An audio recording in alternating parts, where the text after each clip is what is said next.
So, good morning, ladies and gentlemen. Thanks very much for joining us here this morning. I'm Rajesh Mirchandani, the Vice President of Communications and Policy Outreach here at the Centre, and I'm glad that so many of you could join us for this very exciting event. I'm just going to do a little bit of the housekeeping, the boring stuff that we need to know. I'm going to invite you to silence your phones. Actually, I'm going to encourage you to silence your phones, but I am going to invite you to keep hold of them because we'd love you to live tweet this event. And if you do, we'd love you to use this hashtag, CGD Talks, when you do, so that we can share this with the community that is watching as well on the live stream and on Twitter. Good morning to you if you're watching us remotely. During the event, at the end, we will keep plenty of time for questions from the audience. So if you've got a burning issue you want to raise, there will be time to do that. We're very excited about today's event. We at CGD have talked a lot about Aadhaar, as many of you will know. My colleagues, Alan and Aneet, have studied it in detail. Alan's forthcoming book on biometric ID will be based a lot on his work on Aadhaar, and Aneet will soon be releasing the results of the first ever user survey of Aadhaar, which we'll let you all know about when we're ready to do that. Today we're going a little bit beyond, though, with the architect of Aadhaar, a true change maker, and policymakers and economists who have both implemented and studied digital ID systems. We want to think about what we can learn from India's experience about its potential applications in other countries and in other sectors. After the keynote talk, there'll be a brief panel discussion, and then we'll open up for questions from the audience. And with that, I'm going to invite CGD's President Masood Ahmed to come up and make some opening remarks. Thank you. Well, thank you very much, Rajesh, and good morning and welcome to all of you to this event.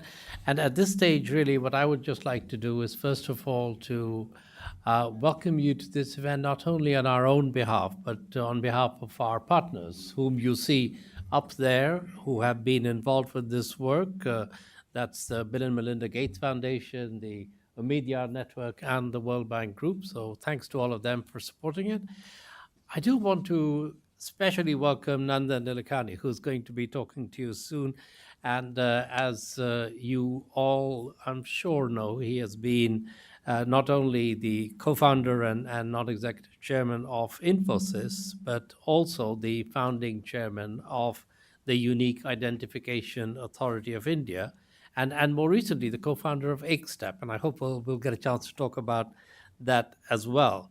And also a couple of colleagues who've come with him, Shankar Marwada, who's here, and he's also co-founder and CEO of Ekstep, and Sanjay Purohit, who is here leading the Societal Platforms Initiative. Very glad also that Carolina Trevelli and Paul Romer have graciously agreed to join the panel, along with our own colleague, senior fellow Alan Gelb. Now, I'm not going to do a big introduction on Nandan because everybody knows him. What I want to say about him is that, in a way, what distinguishes him from many other successful businessmen is something that is very dear to the hearts and interests of CGD, which is his passion and vision for building on technological innovation to improve the living conditions of people and the effectiveness of programs to deliver them. And only recently, I think, Nandan, you described data as the new oil, and noting that India has the chance to build a completely new paradigm. And you made a strong pitch for democratizing data so that it is something that is available to everybody and not just a few organizations. Now, we in CGD, as Rajesh said, have been working on the remarkable development and rollout of Aadhaar as part of work that we're doing on digital ID, the programs that are now being rolled out in many countries. And in a few weeks' time, we'll have the book out that Alan has been working on with colleagues here.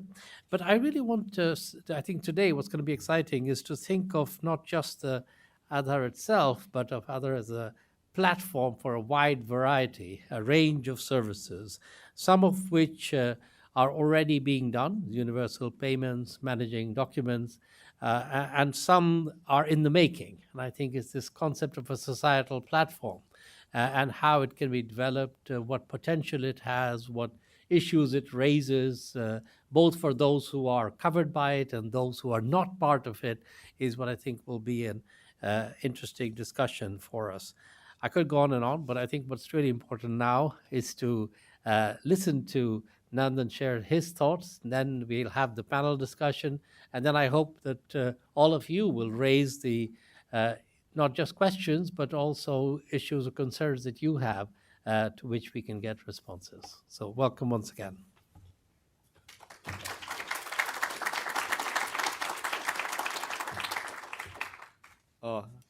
Thank you, Masood, and it's really great to be here at CDG. I've been coming here for many years now, and Alan has been a pioneer in studying the work we do, and I'm really delighted that Paul is here. Paul and I have been discussing platforms now, 6 years, different aspects, and Carolina has been a pioneer in financial inclusion and ID in Peru. So I think it's great to be here with all of you and my colleagues, Shankar and Sanjay.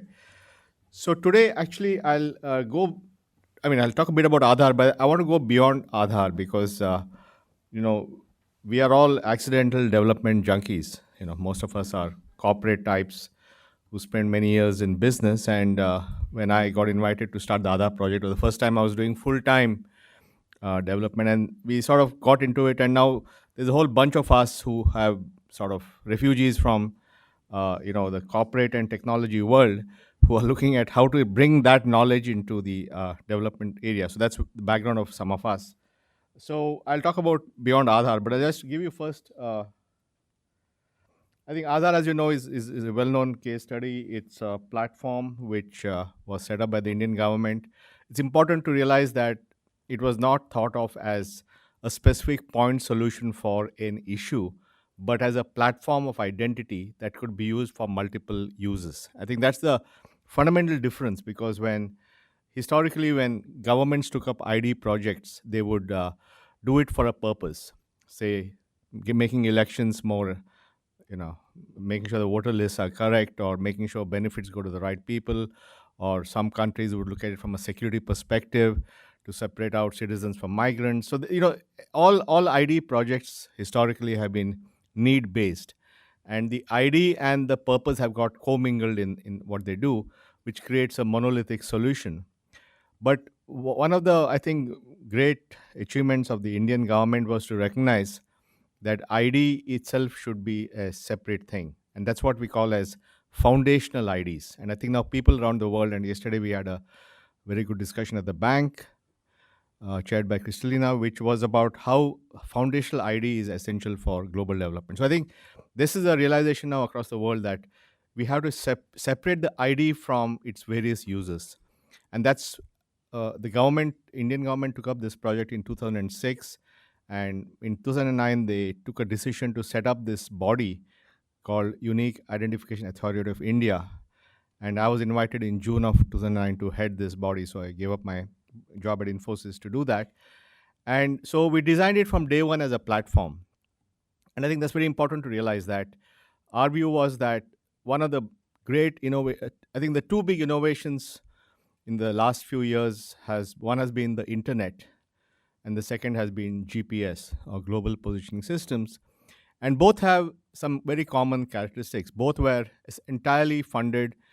R&D and the funding of the infrastructure was done by the US government. The internet began with TCP/IP protocol 40 years back.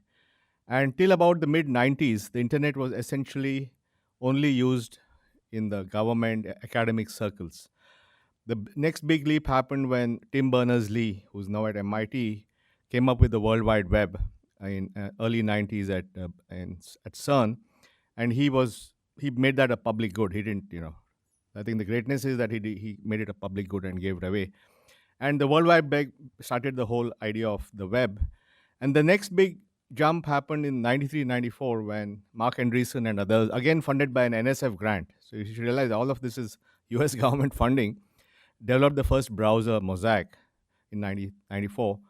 And then Mr. Andreessen went and he met a guy called James Clark in the Silicon Valley, and they set up the first private company that would use the internet called Netscape. So if you think of internet, the first 15, 17 years was entirely in government and academic and security circles. It's only in 95 with the launch of Netscape that we saw the arrival of the private sector innovation on the internet. And then, of course, you know what happened, internet. So Bill Gates and Microsoft responded with Explorer, and the whole thing started. And then you had Google and Facebook and all that. So today we are seeing that the internet-enabled economy is a multi-trillion-dollar economy, but fundamentally supported by a platform created by public expenditure. The same thing happened with GPS. GPS was designed by the US government. If you remember, Star Wars, Reagan, missiles, all that good stuff.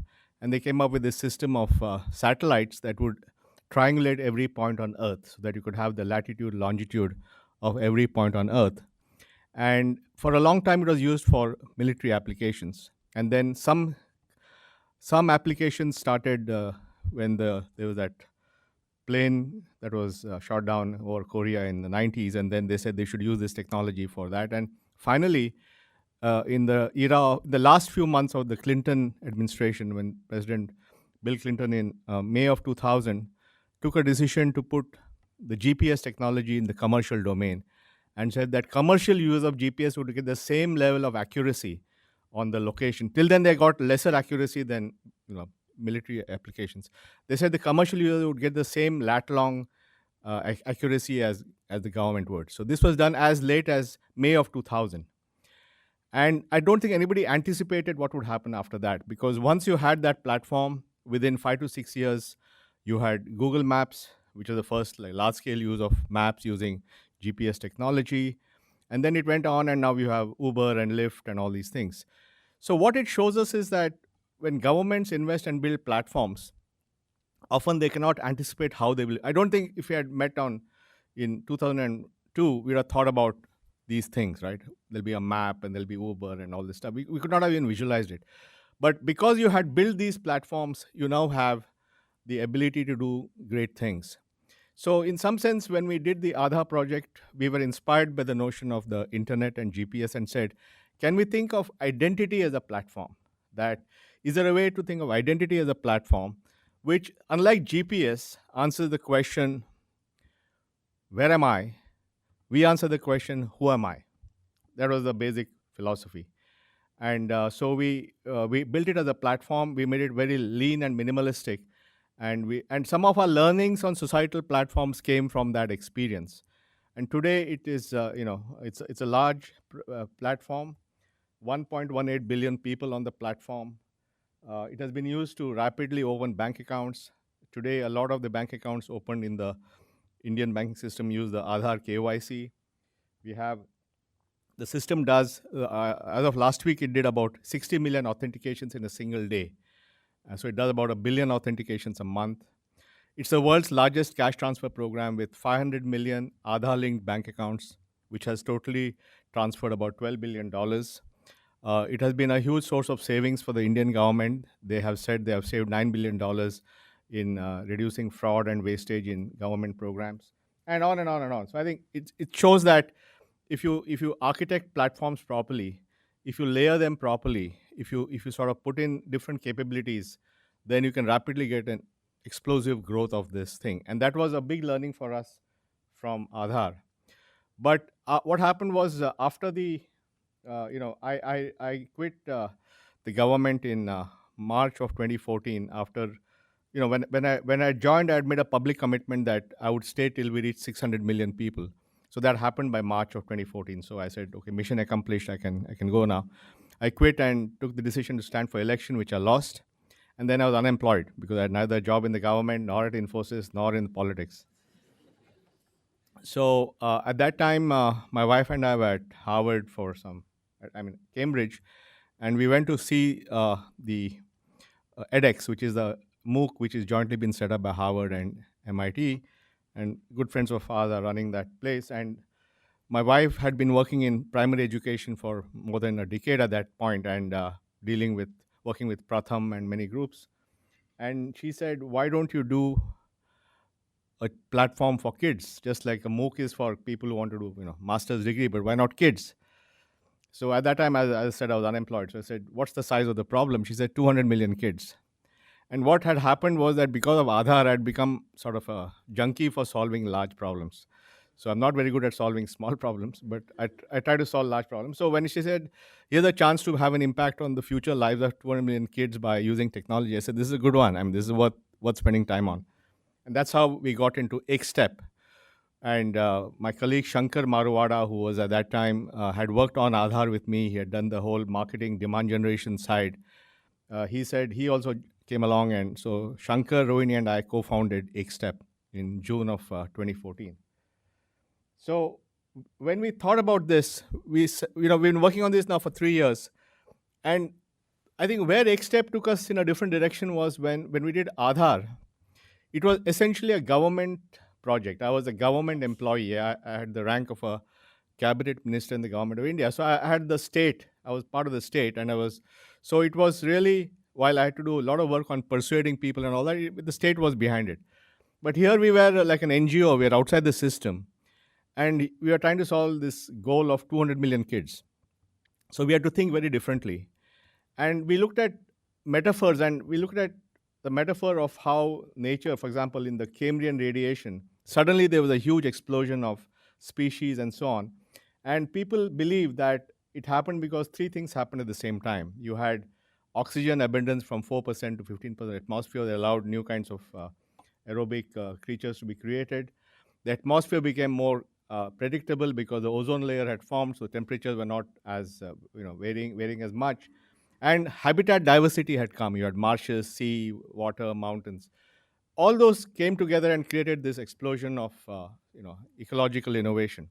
So we said that, is there a way to induce that in a system? That is instead of, we can wait for nature, but that took 10 million years. But we were in a bit of a hurry. So we said, is there a way to induce this? And so we said that, is there a way to think about taking low equilibrium situations and sort of inducing them to a different equilibrium? And that's what came up with the notion of what we call as societal platform thinking. And societal platform thinking is our way of inducing a new equilibrium. And we said, and this again, when we said this, see, our model is what we call as think, do, think. So, because we don't want to just think and we don't want to just do, so we do both.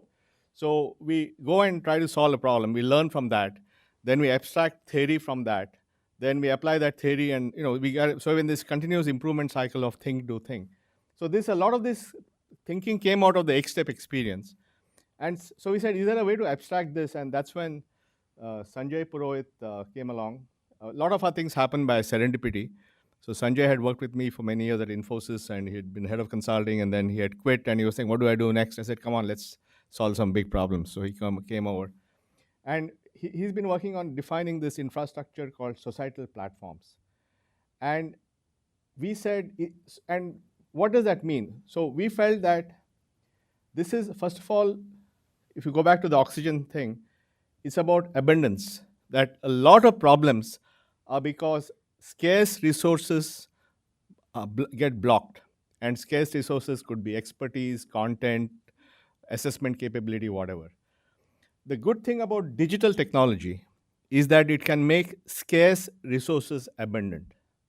In other words, if you have a very sophisticated content for teaching integer place value in mathematics, or if you want to create a top-class lesson plan, it's very difficult in the paper world. But if you can take the knowledge of creating a lesson plan and embed it in a digital platform, then every user of that platform has access to that. And you can keep doing that for different types of things. So you can take a content that was maybe developed in a village for 100 kids, make it digital, and suddenly 1 million kids have access. So the ability to have digital platforms to take something to scale is something that we believe can be used to make scarce resources abundant. Now, these resources, in the case of education, could be content, assessment, lesson plans.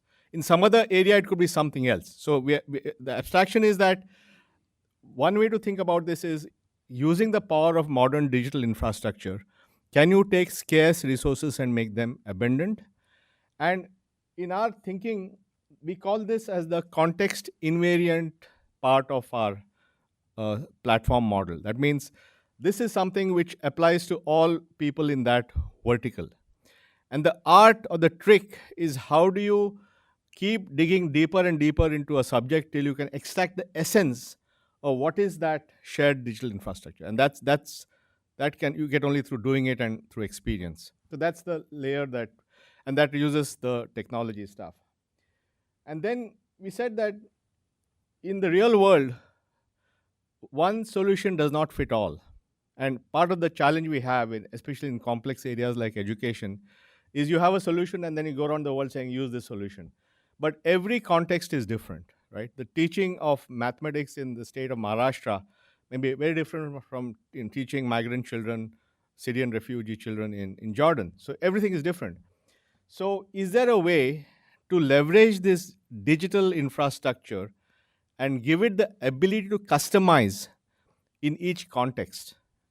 And that's what we call as the innovation co-creation environment, which allows different groups who are trying to solve different problems to use the power of that digital infrastructure to customize it for different situations.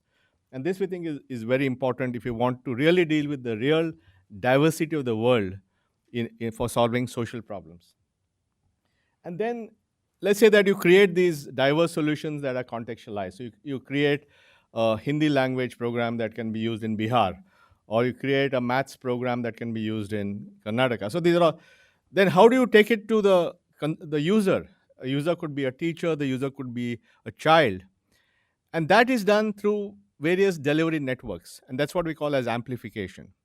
And I think important to realize that when we talk about amplification, we are actually agnostic of what is that amplification method. So in education, that amplification can be done by private schools, by government schools, by teachers, by parents.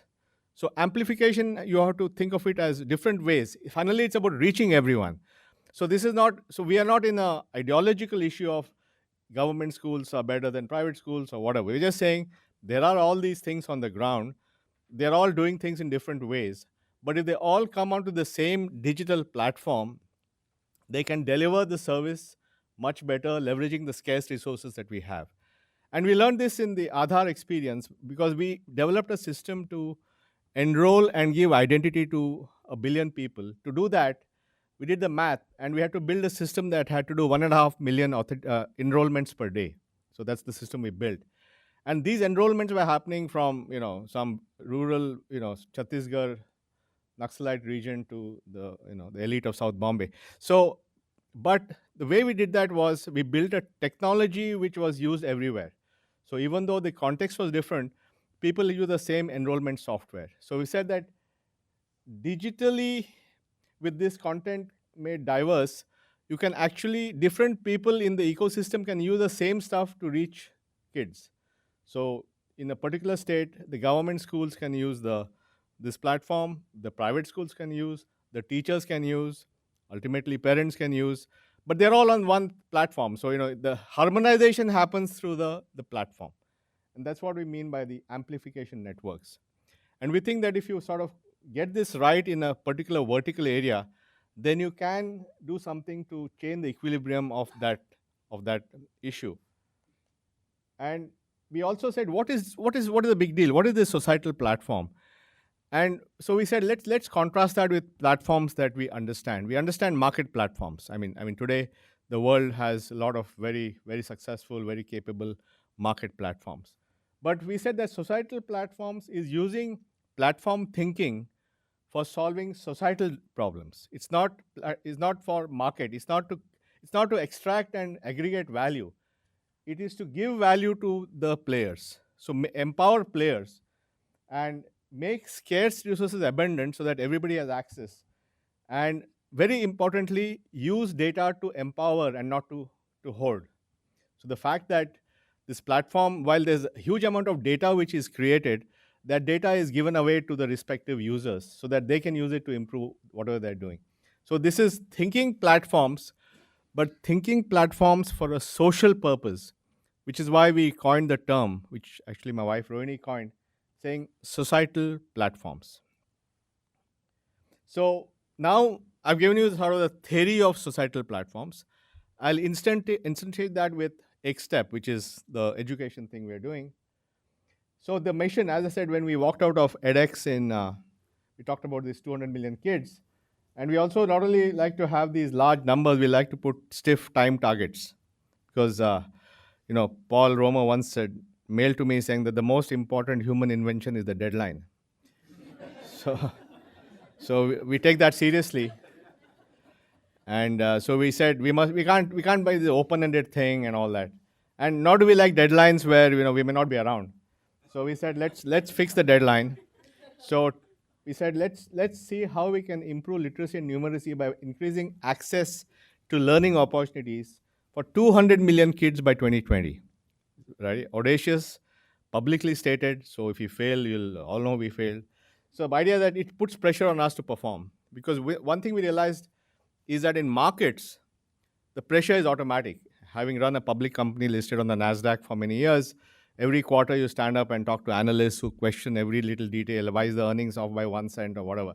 So you realize that because you're in the market and because market has ways to measure progress, profits, earnings per share, cash flow, whatever, you become highly accountable. But in the social sector, because it's a little vague, it's also difficult to enforce accountability because so you can spend a lot of time doing not achieving much.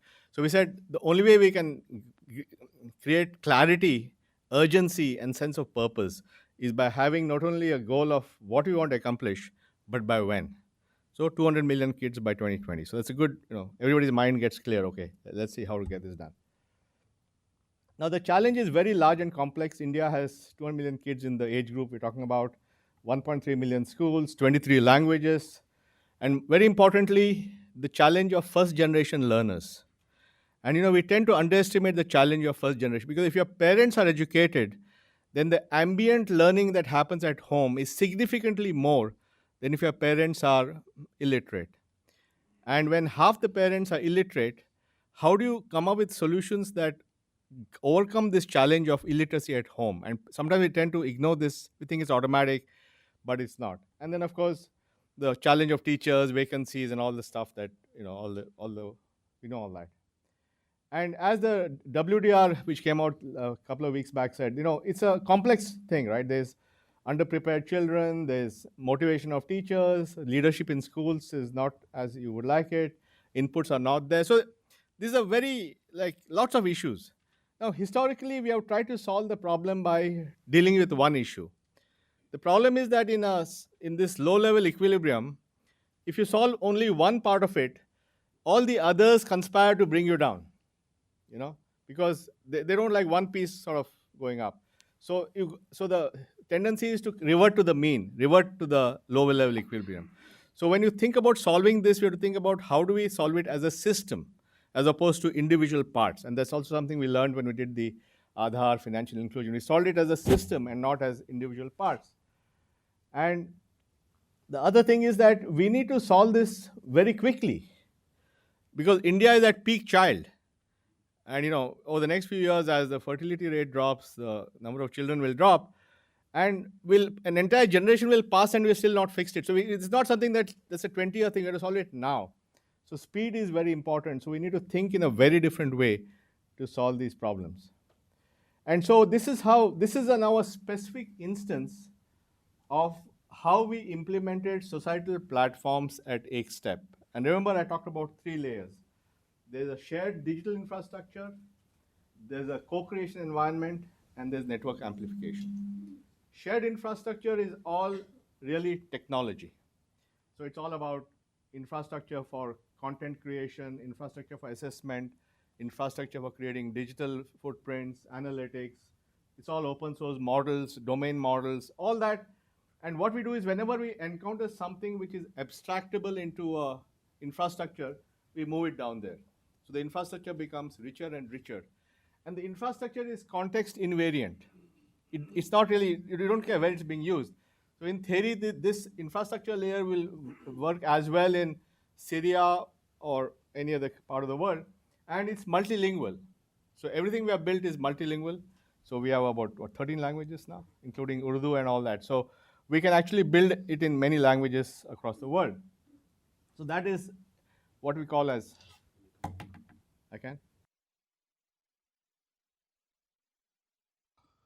the context invariant. And then we have the co-creation layer, which allows different stakeholders to use to contextualize content for themselves. So it has interfaces, it has content editors, it has collections of content you can configure in a different way, and so on and so forth. All this is again built in a very flexible, architected way, and this allows different players to co-create content. So if I'm the state of Maharashtra, I want to create educational content in Marathi for my children. The teachers themselves can use this infrastructure to create content. So they're not depending on some imported content and trying to figure out how to use it.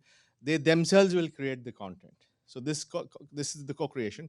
And then different actors, whether it's state governments, schools, private schools, they will amplify this through the network. That's the philosophy.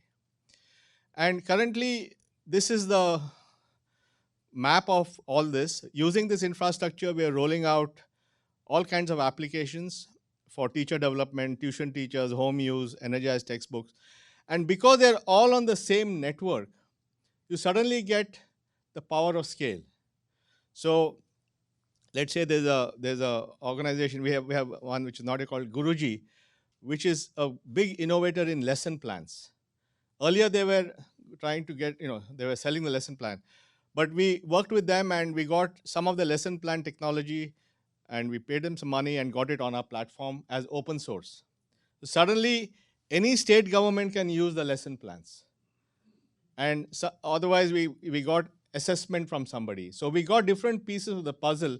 And now, because it's on the platform, some NGO in Bihar can use the lesson plan that somebody created somewhere else. So these network effects start happening very quickly, which is why the platform becomes richer and richer in capability very rapidly. So this is just an example of the diversity of the platform usage. In Maharashtra, they use it for what they call as energizing textbooks, creating digital textbooks, but not just converting paper to digital, making them alive, making them come alive. Then in Andhra Pradesh, they are using it for teacher development. Then Akshara is using it for math assessment, and somebody else is using it for English language. Pratham is using it for remediation, catching up. So suddenly the same underlying infrastructure, but contextually changed by different players to solve different problems and amplified by them. So think of, and so if these are all the nodes of the network, so you can see that it's just growing up. But there is, to use Paul's example, we converting all knowledge into code, APIs, and readable scripts. So they're all converted into text, readable scripts. So they're all portable across this. So the entire thing is portable through a scripting language. So we have a scripting language to define content. It's all abstracted and codified. So you can actually get complete, you can just go anywhere and do these things. So this is what we call as the education network. And our view is that if we can get this going, then we're taking the whole network and raising the thing as opposed to solving individual problems. And we are working with the Indian government. They are using this technology now as part of their Diksha, which is the national teacher platform. Several states have adopting it. So, the whole thing is now, and everybody is realizing that the power is all of us working together on the platform. And that's how we're getting the network effects going. So I think now what we're doing is, okay, we learned about societal platforms. We're saying, is there a way to build a systematic method for this? Can we take it beyond education? Is there a way to think about solving large societal problems? So we have come out with a whole approach to how to do this. How do you design it for co-creation? How do you design it for minimalistic design? How do you design it for data empowerment from day one so that people have access to data?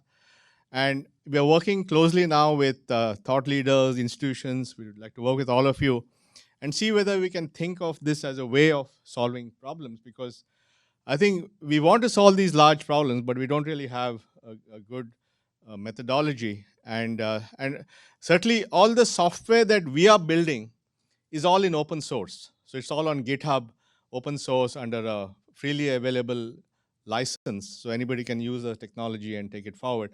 We think that's how we'll create lots of public goods around this. And we believe that it's a very difficult thing because a lot of things have to come together, right? Now, first of all, probably this is best done by philanthropy because governments may not be able to do it. Markets will take it in a different direction. NGOs may not have access to capital. Only philanthropists can do this because they can afford to lose all the money. And therefore, we believe that philanthropists should be doing this, or at least in different areas. And it's not leadership of one person. It's about creating this whole system where everybody pitches in. And in some sense, it's also being ideology agnostic, because when we get into things like education, everybody says, I have a method and mine is better than yours. So we say, okay, if that's what you think, why don't you put your method on our system, and data will tell us whether it works or not. So it's using data to verify that actually a particular ideology or a particular way, sort of pedagogy works. I mean, sure, try it out. Let's see what happens. And we are using the same deep technology skills which are used in platform thinking in the world, but applying them to social platforms, which is why we need access to technologists who are the best at their business, but would rather solve world's problems than just make money. And it's difficult because there is no clear, ownership for this because it's being done outside the system. But you need to sort of guide this in a way that it reaches maturity, at which point it can go out on its own. So anyway, this is all about inspiring, infusing, improving capacity, and so on. So it's a little difficult, and you can't teach this. You have to do this. So we believe it's about doing and learning. And right now we are talking to and working in different areas to see whether this infrastructure can be applied for lifelong learning, for financial inclusion, for habitats. So we're just saying, is there enough legs in this approach that you can take it to other fields? And we are still in the early stage of understanding this process. So that's what about Aadhaar and beyond. And I'll be happy to stop now and take questions, discussion, whatever you guys want. Rajesh?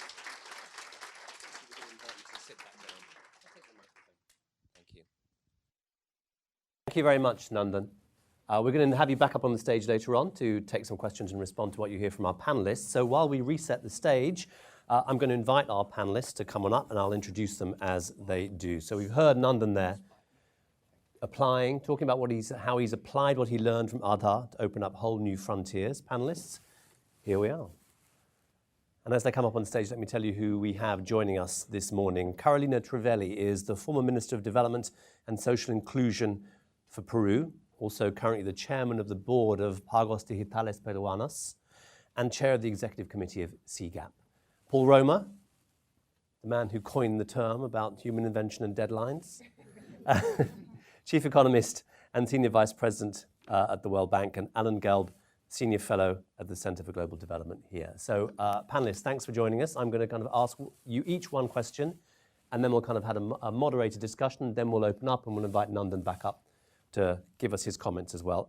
Carolina Trivelli, your company runs an electronic money platform in Peru that aims to advance financial inclusion. Also, in your time in government in Peru, you worked to use technology, to harness technology in identity management and also service delivery.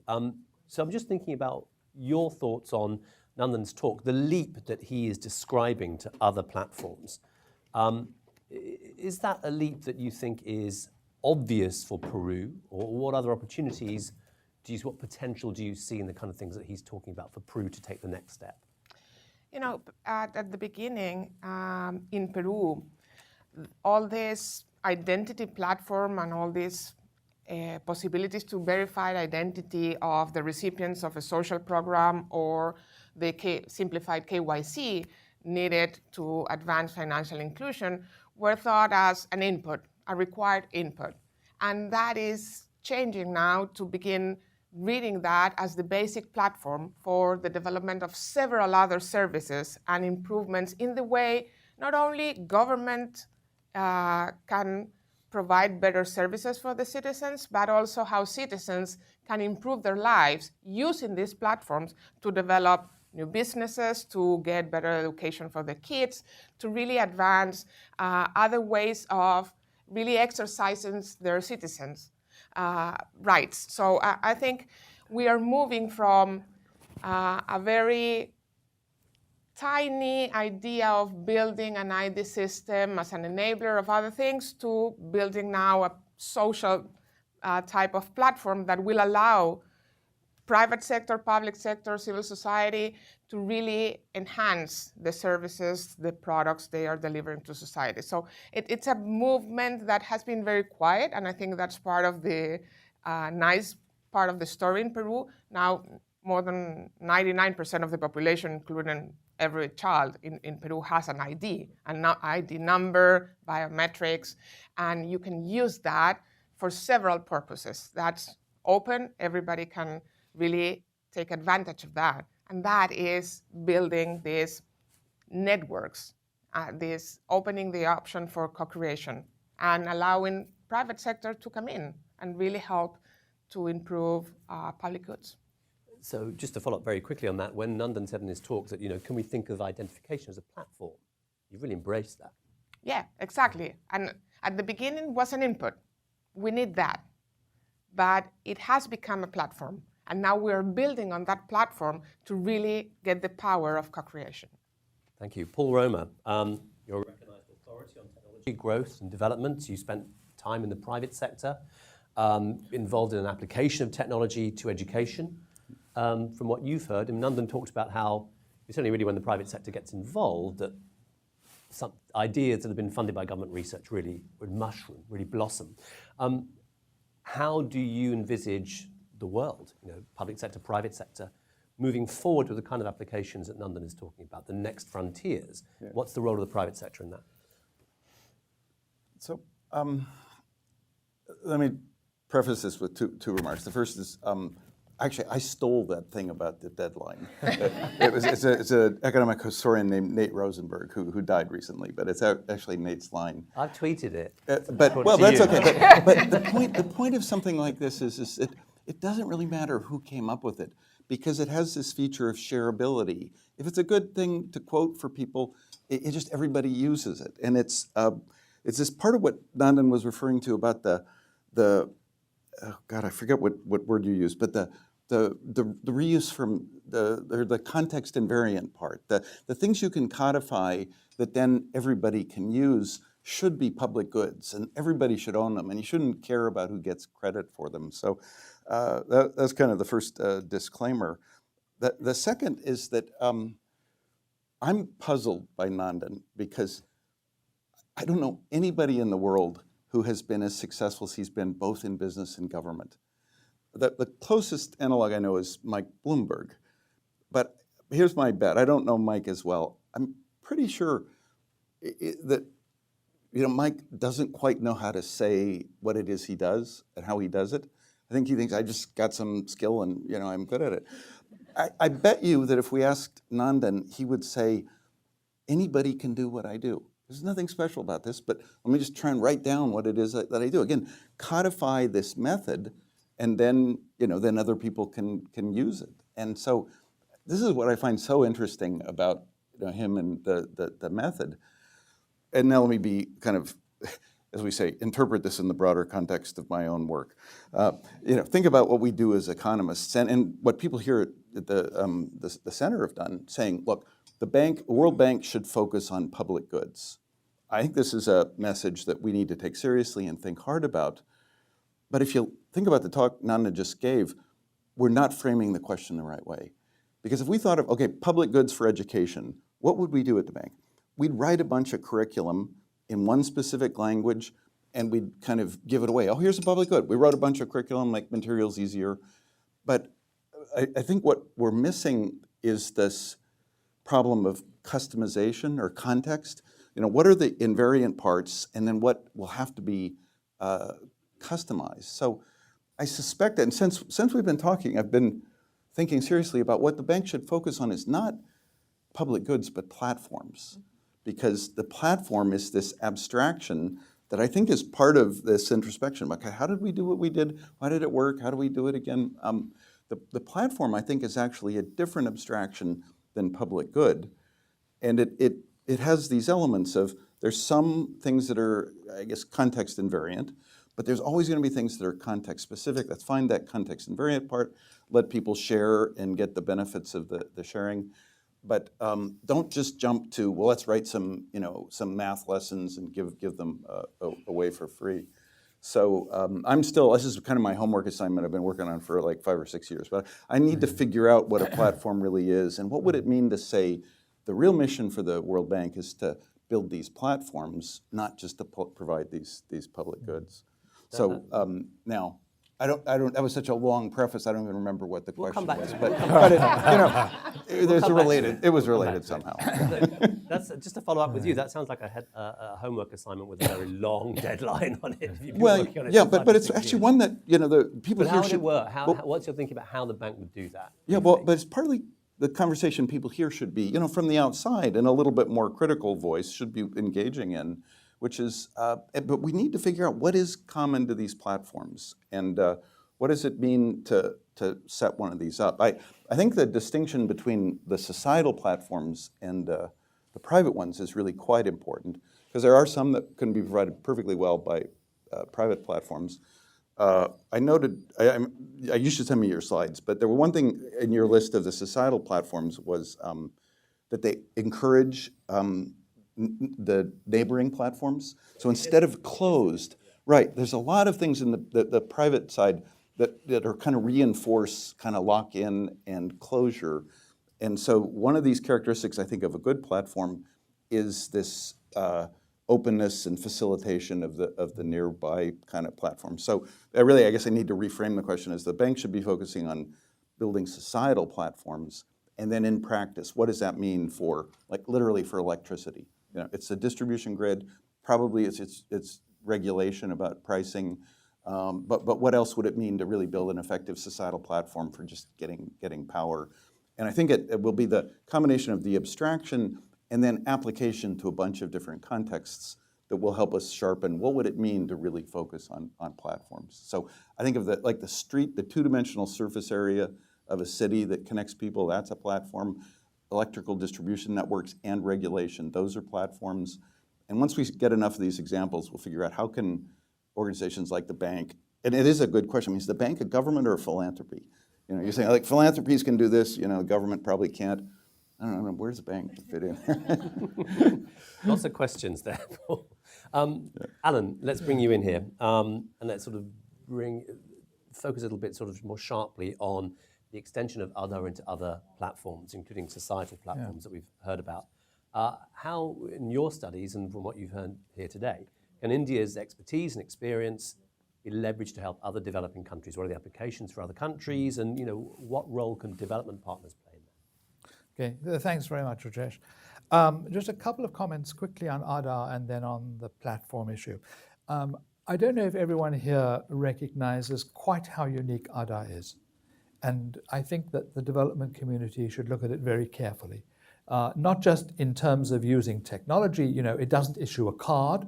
Well, that's not really what makes it so unusual. It is the open approach and the delinking of identity from everything else, including national status, including entitlements, which allows it to go out and do a wide variety of things. So conceptually, it is a very unique approach. And obviously, it's influenced the thinking on this kind of platform. So there's a lot to learn from that as well. There's also a lot to learn, I think, in terms of how it's played out in the ground. One of the things that strikes me, having looked at some of the cases in India, is that it is a uniform system, but it's being implemented in different ways and in different contexts with a lot of experimentation locally. In some areas, it moves ahead. It's driven by people. And in other areas, it goes more slowly. And so one of the important things, I think, for the development community is to help to work with India to understand most clearly how it's working, how it's impacting people on the ground, how the programs are changing, and what the benefits are. So this is partly a sort of a plea to fellow researchers. India is a laboratory right now. India is a huge laboratory. And there should be a lot of effort in terms of understanding what is happening in India. There also needs to be a good way of disseminating this experience, first within India and then outside. So these are things that the development community can do, I think. But the development community can do more. I think it can encourage the kind of South-South learning, and this is happening. Increasingly, delegations from different countries are visiting India. Nandan's been very generous with his time, I know, and so have many of the officials. But I wonder if there isn't still something more that could be done. If you take the identification space, this is an area where some developing countries have been acquiring and developing a lot of capability. Pakistan has put that capability to work in a commercial way. Its ID agency has created Nadra Technologies, Inc., which competes for contracts and works with many countries to implement identification programs. But that's commercial. It would fit, I think, Nandan's concept of a commercial platform. India is emerging as a technology leader. And I would have thought that perhaps thinking of some parallel, not a commercial entity, but a non-commercial entity, which will work with developing partners and other countries to, as it were, export India's technological capability and learning, could be a very good thing forward. So one question I have is whether one could encourage a sort of a cooperative process between India, the government of India, because this could turn out to be a leading edge of its entire foreign assistance strategy and engagement. Thanks. Very interesting. Oh, that sounds like a policy paper to me. I might have to get you to write that.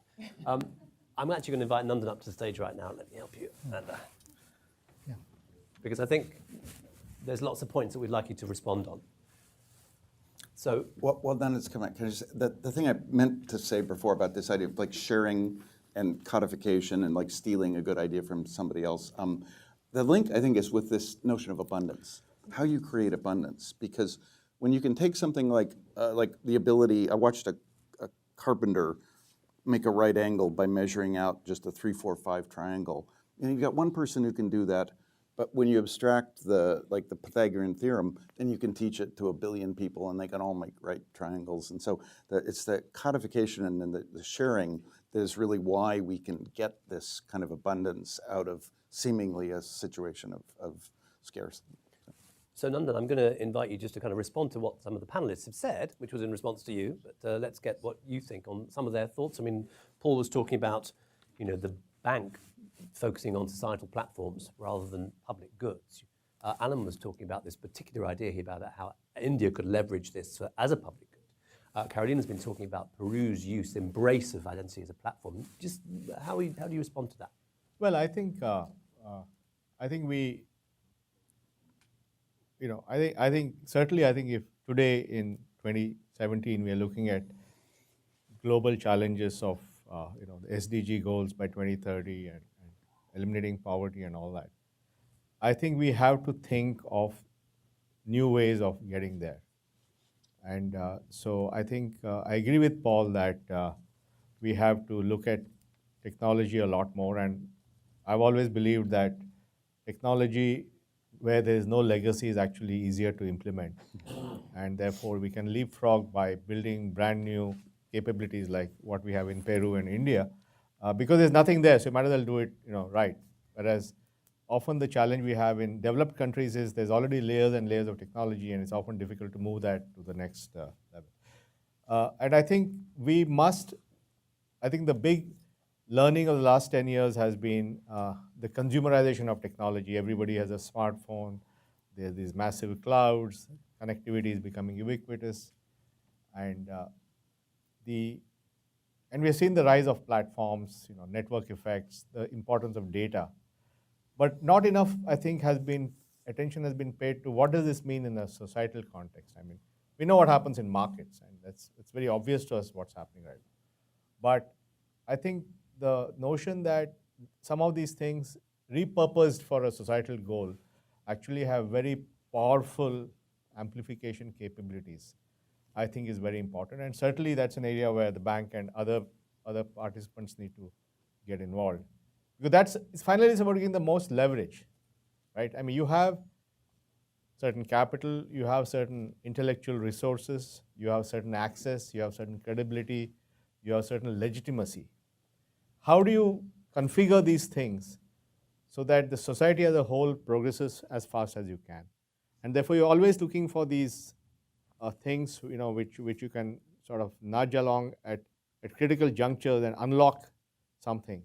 And so I think societal platform thinking is an important way to do that. I'm glad that Paul has really and not only understood the importance of the codification of knowledge. If you codify knowledge, reduce it to a way to transmit electronically, like HTML does for the web. If you can do that for content of education, suddenly you're unlocking and making it highly scalable. So I think that I would agree with that. I think the Carolina's example, Peru, is very important because I think Peru independently has come to the same set of conclusions that identity is not just to solve a point problem. It's a platform approach, and that it allows you to deliver benefits. It allows you to do financial inclusion and so on and so forth.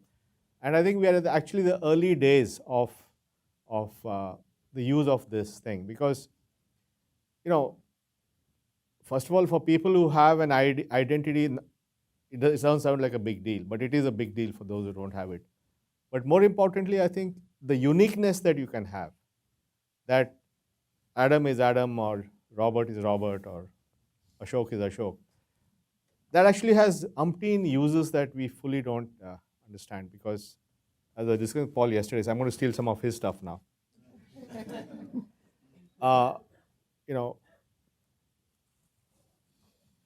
I've been making this point yesterday also that in the developing world is going to be data rich before it's people in the developing world are going to be data rich before they're economically rich. This is a very profound thing. I mean, it's not. I'll come back to what I talked about, Paul, but let me explain this data rich business first. In the West, the internet came in the last 15 years, the rise of the consumer internet, when people were already economically rich. So the applications that developed were those that use that data to sell things to those people, right? Because they're already economically rich. So a lot of what's happening is the movement of advertising from television and print to digital, or the movement of goods from stores to online and so on. So it's really it's been a substitution business in some sense. In a country where you will be the person on a $1,500 per capita income will often be as data rich as the person on a $40,000 income, because if he's using a smartphone and he's using digital payments, then the digital footprint that he generates is as rich as somebody who's in the West. But he's not economically rich, and therefore the notion of selling something to him doesn't really apply because he doesn't have the purchasing power to buy that. However, if you can build a business model where that person can use his data to improve his life, then you sort of flip the whole issue of inequality. So you use people's data to, for example, if I'm a small merchant, I use my digital transaction history to get a better loan. Or if I have somebody who has a health issue, I use my health record when I come to the city to get better specialist care and so on. So if you can use your own data to get better jobs, better health care and so on, that's very important. And I think the point that Paul was making was that this codification helps in achieving that. I think that's very important. What countries, particularly, what developing countries, do you think could benefit, panel, this is to all of you, from what you're talking about, the codification and spreading of... Everybody. I mean, to give an answer, and then I think let me segue into the third issue, which is what Alan talked about. I think, and thanks to the efforts of ID4D and our program manager, Vaijayanti, and all that. Vaijayanti should stand up. I think the World Bank has done a remarkable job in mainstreaming the identity. And in fact, I'm busier here than any time before because every hour I meet a country delegation about ID, and tomorrow we have a meeting with 20 countries. So I think there is already that happening, and we already had about a dozen countries visiting us in India. So I think already that notion, okay, there's some kind of way of doing things here which seems to be fungible and portable is emerging, and I think that's a very positive thing. I just realized. Quick point, Paul, I want to bring the other two panelists in. Okay, but just where the bank fits in is amplification. Yeah, Because we can't prototype or develop these things, but we can amplify, like we've been doing with Adar. Okay, so Carolina and Alden, just let's get your comments and your thoughts about how this could apply to other countries, maybe regional neighbours in Peru, but Alan, where else? Well, I think there's potentially very wide, as Nandan said, it's always easier to apply this when you have a clean slate. And one of the issues with many countries is they don't have a clean slate. They have a network of entrenched systems, often very inefficient systems, of entrenched interests and sometimes legal mandates, which make it more complicated to superimpose, if you like, or to bring in something like this. And I think one of the roles for an organization like the bank is to help bring the different stakeholders and actors together so that they can come to a better common solution. And this is not a trivial thing. It's a difficult thing. Now, Peru, for example, you were actually very lucky because when you created RENIEC, you didn't have a national ID. Yeah. All you had was a voter register and you just transferred it. But right now, many countries already have programs, and some of them have multiple programs. So that is part of the role. And the second part, I think, is in helping the different parts of the system, let's say the pension system, the social transfer system, the financial system, helping them to adapt towards a new system. This is not always easy, and the development community can be very helpful here in supporting the change. This is going on in India today. It's going on province by province, state by state, and sometimes in smaller units as well. So these are all areas where practically the development community can have a very big role. And how does your work inform this that you've been doing here at the Centre? Well, what we've been trying to do is to look across the world at the way in which different identification programs have been working, and to go back to the basics. Long ago, people used to be identified locally by personal knowledge. Then we had centralized systems, and now we're having some of the network-type systems that Nandan mentioned briefly. So we have to think about how the countries fit into this sort of process and progression, and we have to understand what countries at different levels and in different situations are facing in terms of what sequence of reform should they do. Should they, for example, start off, in some cases perhaps, from a voter ID, strengthen it, turn it into de facto and Aadhaar, some of them can do it, and then use that in a way that includes everybody in their country? Or should they do something else? So what we're trying to do is to give a sense of the menu of options there and the way that countries can learn from others like Peru and India. Carolina. Yeah, I think that there's a crucial role for an institution like the bank, for example, in ensuring that we have not only all these people coming into the discussion and learning about the potential benefits, but really figuring out how to obtain the political will to get the governments to be a key actor in promoting these developments, especially in terms of, these basic platforms that we need to build, these societal platforms. So political will is something that it's not easy to get, and we need several stories to convince the political actors to not only to get involved, but to sustain the effort over several governmental periods. The second thing is, what's the institutional setting that you need to make this sustainable?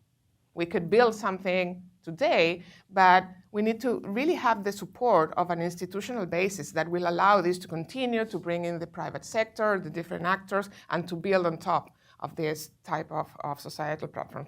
And the last one is to ensure that the last mile is covered, because there will be groups that will be very difficult to incorporate to these platforms. And we need to ensure that those groups will not be left behind.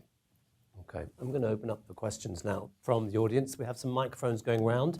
If I call on you, please stand up, tell us your name, your affiliation, and then I encourage you to follow that with something that ends in a question mark and that is quite brief, please, just be bearing in mind time. So let's start with the lady in the second row over there, gentleman in front of her, and then let's get this gentleman over here. Then we'll think if we have time for a second round. Thank you very much. My name is Tina George, and I'm a global co-lead for delivery systems for social protection and jobs with the World Bank. So this was really fascinating. I actually heard Nandan in 2012. I was posted to Indonesia at that time, and I sat up really late to listen to his conversation about ID with Jim Kim. I was taking notes really furiously, because most of the things that you were saying really matched up with some of the economic theory that we were looking at. Tirole, who won the Nobel Prize just some years ago, Rocher and Tirole 2003 on the economics of platforms, multi-sided platforms, two-sided markets, all applied to the private sector. Gower from the London School of Economics. So this is really a really great field of economic theory that has a lot of application for the public sector. So that was the comment. Quick question, actually, from our perspective on delivery systems and amplification. Who are some of the top women that you can point to in your teams in India whom we can actually point to and say, these are some of the folks who've been involved with Aadhaar that we would like you to look at as a role model to learn from. And I've heard of a lot of men involved with these groups. Thank you. Okay, thank you, gentleman in front. You had a question, didn't you? Yeah. Hi, thank you for your comments. My name is Ben Brockman. I work at ID Insight, and we're working with the Omidyar Network on some of the Aadhaar research. And thanks again to CGD for hosting us to present some of that research a few weeks ago. So we're thinking both about Aadhaar as a platform at ID Insight, but the other general platform question we're thinking about is how to improve administrative data for government in general. You see in the US Census and the American Community Survey plays such a fundamental role in the private sector and also public sector applications. And I'm wondering, just from the lens of kind of the theory you've presented on platforms, how you see the potential for more accurate administrative data playing a similar game-changing role. Thank you. Okay, and then there was a question here from this gentleman. Hi, Nandan, this question is for you. So I'm Samander. I work at IFC World Bank on the investment side. I have side interest in education. Both my parents were teachers and they came from rural background. So I love the concept and I think that's my purpose. Eventually I'm gonna go into education. How do you bridge the gap between because my extended family and my parents' rural area, and I grew up in Delhi city. So you create all these great platform, but then at the end of the day, you would also need real people in those rural areas because the problem or challenge in developing countries is because of infrastructure opportunities. Good people do not want to be in those areas. So, and education for kids is the most important. So how do you bridge that gap? Sure. I think that's a very good point. Enough, I can't handle more questions. No, that's enough. Yeah. At that point, you have backup as well. You have on the stage. I think that last question is a good one to start with. I think because it also brings in how do you bridge the gap between the platforms you're talking about and the problems of rural access and people in those areas. I think we can get other comments from the panel on that too. Yeah. No, I think that's certainly a challenge. But I think the way to think about it is, whatever resources exist out there, how do we amplify their ability? That's really how to think about it. So you have government school teachers, you are amplifying their ability to deliver better education. India has millions of tuition teachers who are giving tuition to kids and they will get amplified. We are trying to make sure that the way this is done, it works on a smartphone and somebody could start a center where they actually provide this on smartphones. Then we're also looking at how to use this where even when the parents are illiterate, they can do something with the child. So we're looking at every way to eliminate barriers of access. Now, obviously at the end of it, if there's still no one out there to do it, then that's a challenge. But at least we're removing all friction to adoption. On the question of the women, I think there are many women in our team, but the one I would call out is a lady called Ganga. Ganga is from the Indian Audit and Account Service, and she's now the Deputy CAG of India. And she was, I think, employee number 3 or something in our system, and she was our CFO. And I don't know if you realize in government, it's very important to have a very strong person who understands finance and procurement and make sure that 15 years later there's no investigation of something you did in some file or something like that. But more than that, I think she was also a key part of the team, and she had part of the team that conceptualized and led the design. And your question was on ID for what is your question? Administrative data. Yeah, no, I think the future is administrative data will be a byproduct of systems. I think if your data is going to be something that some guy there puts in a form and sends it to you, then I wouldn't look at that data, because the nature of data which is created like that is, it leads to gaming, right? So you don't want that. However, as you make more and more systems highly granular, real time, and so on, the byproduct of that will be the administrative data. I'll give an example.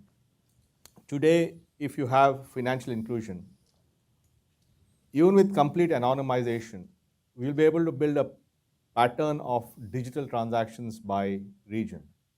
So you'll know exactly how much, where the transactions are happening, so you know where the connectivity is and so on. Or the GST, which is the national tax system, will give you real-time data on the economy. You'll know exactly the economy is growing or shrinking because of the number of invoices in your system. So I think the future is really not about developing quote-unquote administrative data systems. The future is thinking through the architecture where administrative data is a byproduct of the transactions that you have. Okay, actually, Paul, if you don't mind, I'm going to get a couple of quick comments from Carolina and Alan on one question, because I want to get to other questions as well. And it's his last question about bridging the gap. I think, Carolina, you talked about the last mile as well. Do you see this as a potential risk or challenge of biometric ID systems that they haven't solved yet? No, it's something that we need to take care of. And we are improving so fastly in delivering services that at the end, sometimes we forget that there are very hard places to attend, that we depend and rely on certain people moving around, or the need for physical infrastructure, or for cash management at the end in some places. You know, we all think about this digital ecosystem for payments, but before we get there, we need to solve a lot of cash management problems, and those are real problems that affect people. So we need to take care of those while we are doing all the other stuff. So my main remark here is that we cannot forget about those difficult portions, because those are the key ones, especially if we want to address inequality. So that is the call for that. This is a great improvement. The more networks, the more platforms we can have, but we need to be sure that they will be serving the last mile. Alan? Yeah, just to add to that, I think that the technology can do it, but of course there is a fiscal dimension. That it's very expensive to reach the last mile, and it depends, I know in Peru, for example, you have rolled out your system to isolated communities in the Amazon. And if I remember right, the cost of your enrollment there is something like $80 a head. And it's like $5 a head in the city. So as these systems are rolled out, there will be some parts that will need extra fiscal support, and I think that is part of public policies too. But what is important is that insofar as these systems make it easier and cheaper to roll out programs to these areas, they will be an advantage, but they don't themselves solve the fiscal problem. They bring it up into relief, and it has to be dealt with. Let me add something very simple to what you were saying. In the case of Peru, serving the people in the Amazon basin, it's extremely expensive. But in the last 3 years, we decided to bundle all the public services in one effort, so the cost will be shared among all the governmental units. So now we have these huge, amazing, nice boats that go through all these rivers, taking all the public services. It's not that fancy, and you have the visit of the public sector every 60 days. But for sure, you know that every public sector will be delivering you services every 60 days compared to nothing, or to the visit of each of them. So there are solutions for that, and we need to begin working as a network. Yeah, I think just to explain the model in the Aadhaar thing, the Aadhaar enrollment agencies, and there were maybe 100 of them or more, invested in the capital for the enrollment station. So they would buy the PC, they would buy the the scanners and so on, and then they would take the software that the Aadhaar system provided, and so it was standardized. But they invested in the capex. So the capex investment was not done by the state; it was done by these agencies, and therefore they had to recover the capital investment. They had to enroll people, right? Because they had invested in capital, and from the government side, it was an OPEX model. So government paid on outcomes. So government paid about $1 per enrollment, but not enrollment because we didn't want the same guy to be enrolled 10 times and get paid. So it was based on successful Aadhaars generated. So only when a new person got enrolled, and that was confirmed electronically, then the enrollment agency got paid. So what happened was that when the enrolling agencies invested in the capex, they had to go to more and more uncharted areas to get people onto the system so they could get their return on capital. So that's why they were willing to go to nook and corner and enroll. So there was it's important to get the operating model and the business model right for these things. Okay, I'm just going to claim moderator's prerogative for one question just now. No one's really talked about the privacy issue, which has been a big deal in India, and also what are the other risks of extending these societal platforms, ID platforms? Can they help rebuild trust between citizens and governments that is in very short supply? Quick response from all of you on that, 30 seconds each. Yeah, I think, and that was, Paul and I were talking yesterday, I think what ID does, what unique ID does is establishes real identity. The fact that it's only one, you have only one ID in some ways is real identity. And once you have a real identity-based system, then reputation becomes important.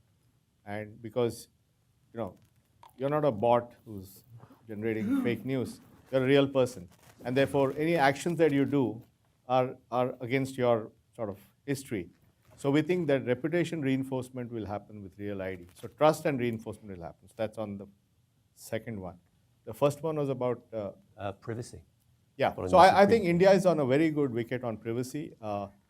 Thanks to Aadhaar, many activists went to the Supreme Court saying they claimed it was a privacy violation, and that led to an even more existential question in India: is privacy a fundamental right at all? And that went to a 9-court Supreme Court bench, which issued what I think is probably one of the best judgments in Indian history, which said that yes, privacy is a fundamental right. However, the state can circumscribe that privacy for specific social goals, and they identified national security, prevention of crime, protection of revenue, and social welfare benefits as the 4 reasons. And they said that circumscribing of privacy has to be based on 3 things.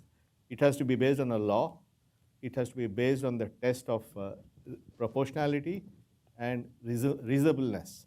And they've laid on an excellent framework. At the same time, they said that technology and digital technology are key enablers for social progress and innovation. So they have laid a framework. Now there will be a second bench of the court which will test whether Aadhaar meets that framework, and we are very confident that it will. Okay, quick points, panel, on those questions. So I think it's very important to think of, say, Aadhaar as being identity solving one set of problems, like people who just have no access, no other identity at all. But another to think about is like Twitter verified, because I couldn't, when I started tweeting, I couldn't get Twitter verified. You have to publish the book. There's somebody out there who has my picture and is tweeting using my picture, and I have no way to prove to anybody that this happens to be me. Now you could even have a kind of a Twitter verified where I could be Econ Guy, where nobody knows that Econ Guy is actually Paul Romer, but Twitter could still say Econ Guy will never get another Twitter handle, so that if he's a jerk and you block him, his reputation is damaged and he's done. So you think of like the identity as creating options for people to reliably show who they are and use things like reputation. Then there's a separate set of legislative and judicial decisions about when do we let information be used in what ways, and often you let the user have some control over how it gets used. But the existence of the possibility of identifying yourself is separate from who controls it, how's it used. Okay, Carolina, Alan, this point about trust and about privacy. Social programs are really relying on the ability of them to really identify the people that they need to serve. And when you don't have this type of verification systems, it's really very hard to have a transparent and accountable program. And for the political side of it, this makes the difference of doing a happy Congress hearing or not for the minister or the person in charge of a program, because you can really talk about who is receiving the benefits of a social program name by name. You can publish that. You can make that accountable for the rest of the population that is paying taxes to support those programs. So that changes completely the political game around malusing the social programs for political issues. So I think it's really key to really have this new set of social interventions that really address the needs of specific people in the field. Alan, tips to policymakers. What should they think about? Yeah, I think that for a country like India, by the way, I agree very much with Nandan. I think the Indian Supreme Court judgment is really worth reading. It's a very deep and thoughtful judgment, and it draws on all sorts of judgments in different parts of the world. There are some issues. I mean, I think that intrinsically this technology can be privacy protecting relative to many of the other alternatives that have been used to deliver social programs, right? People are not necessarily standing in long lines being identified to receive transfers. They receive them privately through mobile phones, identified by numbers. But there is an issue with many countries that don't have the kind of legal system and capability that India does. Only about half of the developing countries actually have a data privacy law now on record. And as the digital, it's not an ID issue, it's a digital issue really. It's the spread of digital databases, it's the spread of more information held in digital form, that there will need to be an upgrading of legal capabilities in many of these countries. So that is an issue for the development community. Okay, we are bumping up against our end time. I'm going to take one more question. I'm not going to take any questions from anyone from the World Bank Group or from the IMF. Sorry. So let's have somebody else. If you are in that category, put your hand down. So let us. So you've had your hand up for a while. Okay, now I want to check. No World Bank Group. No. Let me see your ID. Let me scan you. I would love to be with the bank. They haven't yet given me an offer. So my name is Sachin Garg. I just finished my PhD in public policy, where I looked at land records data as digital data. And this was to bring the fact that, yes, the idea of legacy data versus the clean slate is very much evident. As I looked at India's policy development, they were trying to implement the NLRMP project. And there is a huge variation in how the digital land records are being managed, they are being developed, and largely it has to do with administrative capacities and the fact that land, as we all know, is a very contested idea. And I would that was my comment, I would say. And the question would be on the privacy aspect. A lot of the debate around Aadhaar has, unfortunately, to my mind, conflated the policy with the actual implementations. The idea that you are using Aadhaar to do PDS, but then you have to do something in remote Chhattisgarh where there is no internet, and that actually sort of prevents people from getting it, sort of conflates two distinct aspects of the implementation on the ground versus the policy as a whole. So I mean, I'd like to know, what do you people think about how we can actually differentiate or separate out these two different aspects and say this is a policy issue at a very high level, and this is a more of a real implementation challenge at the ground that needs specific problems of solutions to solve it. Yeah, I think, first of all, I think a lot of things have been conflated in this whole issue, so I don't even want to spend time unraveling it. But I think from a policy perspective, I think it has to be clear that nobody should be denied an entitlement due to lack of access to technology and all that. And a good system would obviously have the ability to say if something there's no connectivity or the biometric doesn't work, you should give the override capability to the service provider, which is what I think is done. I think Andhra Pradesh does that well. So I think a lot of it is in designing it to make sure that technology doesn't become the thing. And so I think it's really about design. And it's also about using fraud analytics, because the worry people have is that if you give the override, then it will be used to create fraud. Therefore, a combination of well-designed override with fraud analytics can solve these issues. And I think that's what will as people learn these systems, they are going to do that.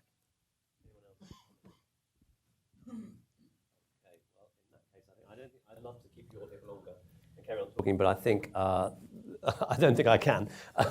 So with that, I'm just going to ask you all to. So I have a question. Once you solve You nearly missed your education, chance there. Go on. well, it's better late than never. Once you solve education, what's next? What's the next challenge? Next is convincing the World Bank to adopt this. I think this idea about administrative data systems for governments and this problem with procurement, that's a big challenge. So. That's not very Nanda, fancy. do you think the World Bank should adopt an Aadhaar for its own employees? That's, Really, Alan? let me not go there. Andy. What about those who've been at the World Bank prior? Oh, Okay, we might have to carry this on privately, perhaps. Okay, if you want to take one more, I'm happy to take one more. I think we're probably done. Okay, let's get our colleague and friend from DevEx, Raj Kumar. Let's get a quick final comment from him. Divyanshi, could you give him the microphone? This will be the last one. Fantastic panel. I'll keep it really brief, but I feel like, I was trying to get my head around the distinctions between a societal platform. You had this great chart, societal versus commercial. And then Paul said something fascinating as you were wrestling with what is a platform. You mentioned the electricity grid plus regulation. And I wonder, don't we already have a convergence of commercial and societal platforms? Airbnb, the co-founder, was on stage with Jim Kim yesterday, and Jim mentioned Airbnb operates in more countries than the World Bank already. Of course, there's Google and Facebook who look at things like financial inclusion all the way to the last mile as part of their mission, as part of their business agenda. Is this maybe more about regulating the existing commercial platforms than creating new societal ones? Well, I think, first of all, there are a class of challenges that require platform thinking as a public good. It's required. And I think it's important that we recognize that such a category exists. If a particular service or product is offered through a commercial platform, that's great. I mean, nobody's saying no to that. But there is a class of problems that only can be solved with societal platforms as a public good. And I think that's unavoidable. And I think we need to be able to distinguish where it makes sense. We need to focus on driving that. And remember that societal platforms is not about excluding market participants. Nobody's saying that. The societal platform creates the playing field, the leveling, and then market participants can operate on that. So it's entirely possible that your entire digital payments is provided by a combination of public financial institutions and private banks. But the societal platform provides the rules of the game. And that is the role of society and governments, to provide the rules of the game. That's what it's all about. So think of this as one more way of enforcing the rules of the game. Any others have anything? I was just going to say, I think this openness of the societal platforms is really critical to sustaining innovation, because the problem with the closed platforms is you don't allow a mechanism, a path where the next thing can come along. And regulation will be a tool whenever it's needed, but it will come afterwards. When the problem is there and it cannot be solved through openness or through a commercial arrangement, then when you see the problem, then regulation is one of the tools you have. Okay, so let me just remind you, Alan Gelb's and Anna Diafasi's book on biometric identification and how it can help achieve sustainable development, Can It, will be out early next year. My colleague Anik Mukherjee is doing work with the results of the first ever survey of Aadhaar users on the ground. Well, that will be out pretty soon. I want to thank our panel, especially thank Nanda Nilekani, for all of you for your time, your attention, your detail, your expertise and your wisdom. And thank you all for coming, and have a happy Friday. Thank you.